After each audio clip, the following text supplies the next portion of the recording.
Hey guys, I'm Izdaisho, and I'm here bringing you some magic, and today I'm going to be going over Avacyn's Glory. And this deck is pretty interesting. It's the one that I've had the most success with, and the way that I'm running it is a little bit unorthodox, but I think a lot of people have used this strategy as well. So what you're going to notice, especially by looking at the curve here, is it's really low down. So a lot of the small creatures, a couple of the removal spells, and then a couple things on 4 and 5 just in case the game goes long. They allow you to win the game. Alright, so let's get into it. Mikaeus the Lunarch. Mikaeus Lunarch enters the battlefield with X +1/+1 counters. You can tap to put a counter on it. You can remove a counter on it and put a +1/+1 counter on all the creatures you control. So he's a really good card. You can play him on turn 2 and get value out of him. You can play him on turn 12 and get value out of him. He's just a very powerful card. Makes your little creatures into bigger creatures, or just gets big himself and maybe attacks. You know, I mean, he can do plenty of things. And then here is the key to the deck. Champion of the Parish. You get 3 of them. Whenever a human enters the battlefield under your control, put a +1/+1 counter on Champion of the Parish. If you can play this guy on turn 1, and they don't have a removal spell for it immediately, then they're gonna lose pretty quickly, because the entire deck is built around humans, and you can get a bunch of humans out, at least one on turn 2, sometimes 2 on turn 2, and then turn 3 you can get another one out. So you can power out those humans really quickly, and it's not uncommon for this thing to be a 7/7 and attacking turn 6 or turn 4 or 5 or something like that. Doom Traveler, not a very powerful card, but he is a little 1/1 that gets bigger with the Anthem effects, and he makes another 1/1 when he dies. So it's a pretty good card, and it's only 1 mana. Selfless Cathar is, again, it's just not too expensive, 1 mana spell, and sometimes can get you those last few winning points of damage if you need an Anthem effect and you have a whole bunch of 1/1s. And then here's another amazing thing about this deck. It's got 2 Path to Exiles, one of the best removal spells ever printed, and it's just really powerful. I already talked about it, so I'm not gonna spend so much time on it again. But now we got some 2-drops, some powerful 2-drops in Thalia, Guardian of Thraben.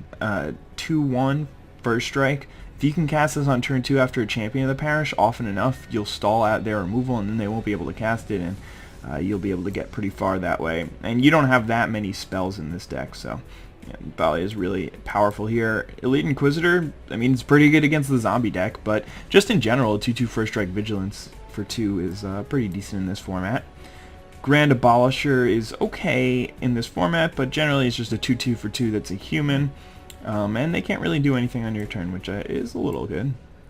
I'm playing 3 of these Thraben Valiants, just trying to play aggressive 2-drops, so that's why it's in the deck, but it's not really too powerful, just a 2/1 vigilance. I mean, you look at that compared to something like Elite Inquisitor, which is a 2/2 first strike vigilance, so obviously that's way better. Then I've got 2 Honor the Pures. Wish there was more, but you know, get what you can. You take what you can get. Anyway, Bonds of Faith. Enchant a human, and it'll get +2/+2. Otherwise, it's a pacifism, and they can't attack or block. So, very versatile card. Sometimes you can just put it on your creature to win the game, but most of the time it's going to be a pacifism, which is fine.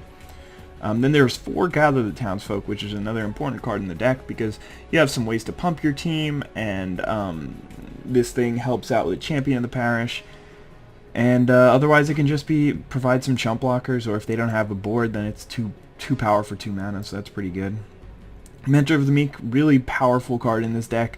Even when you're running it as the slim down deck, I recommend keeping this guy in, because it'll give you some recourse against the bigger decks. There was one game where I was playing NCL Drazi deck, and I didn't kill him very quickly, and yet I still managed to win the game, partially due to Mentor of the Meek. I drew 7 or 8 cards off of it, and I was gaining as much card advantage as he was by playing gigantic creatures.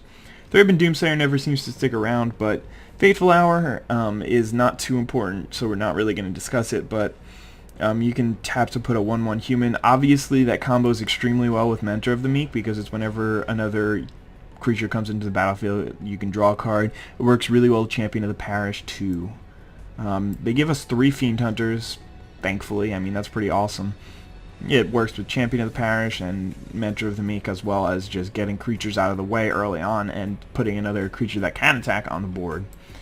Then there's Oblivion Ring, pretty standard, just removal spell.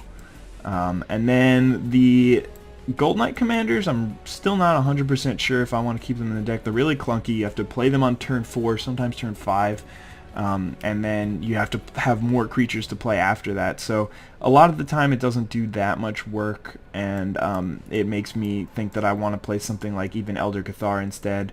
But I'll talk about this sideboard in a second. Anyway, Angelic Overseer is just probably one of the most powerful cards in the format. If they don't have any way to mass remove all your little guys, then this thing is hex-proof and indestructible. So there's really not many ways to get around that. And Baneslayer Angel's just a boss. So these angels are in there just in case, because there are a lot of times that you're going to be playing against more powerful decks. And they're going to send you into the late game and you're going to need to do something. But anyway, Soul Warden is just not that good in this deck. I mean, it's really just a 1/1. You don't need to be gaining life. You're an aggressive deck. I don't really care for Hallow. Maybe it's okay to protect your champion of the parishes, but you're usually tapping out in the early turns. Unruly Mob is fine, and it's playable, but I like the 2 drops that we have in the deck better. Midnight Guard, not too powerful. I'd much rather play something like Elder Cathar, but which basically when it dies it puts 2 counters on something. But you don't really need it. There's no real reason to be playing this as a 3-drop over some of the better 2-drops. Restoration Angel is a really powerful card and should probably be in the deck. Maybe instead of Gold Knight Commander, but I don't have it in currently. This thing, my 4-drops right now are 2 Gold Knight Commanders, and this thing is more like grindier and slower, but it is a pretty decent card, but I still don't think that it's needed in the deck. And the only other cards that I would think of putting in the deck are Geist Honored Monk, which is really strong, but it's a little bit more late game, and it's not directly... I mean, it gets bigger with the more creatures you have, which is what you want to do. You want to have a lot of creatures, but still doesn't do too much for you. I don't have any desire to play this thing, ever. Increasing Devotion is interesting. If you can cast it for 5 tokens, and then it goes to the graveyard, and then if you've got 9 mana, then you can cast it for what, 10 tokens, but you don't really ever need to do that, so it's not too relevant. Hallowed Burial is decent, but generally if you're going to be winning the game, if on 5 mana you have to cast Hallowed Burial, you're going to be in bad shape. Then there is some 6-drop angels, none of which I'm playing because I don't want to play anything that big, so I'm not even going to show them. I don't even know what this does. Yeah, it's just an expensive, clunky spell, and then the other things are just more gigantic angels that I'm not running. This thing seems really sweet in the deck, but I did trim it down to 23 lands, perhaps even going down to a 22nd land and tossing in Restoration Angel is a good idea. In fact, let's do that right now. But this isn't like my official deck guide or anything. I think in the future I will have the way that I am convinced is the best way to run it. I haven't lost with this deck yet. I played a bunch of games yesterday, probably 15 games with it, and I haven't lost one. But that could just be a lot of luck or the opponents that I was playing. But this is really a powerful deck, and it could be the new goblins that everybody hates. I mean, leading with Champion of the Parish on turn 1 is sometimes so brutal. There was a game where I played, my opponent had 3 turns. He played like Gravecrawler turn 1, Sign in Blood turn 2, and like even a removal spell on turn 3 or something like that, and I still killed him on my turn 4.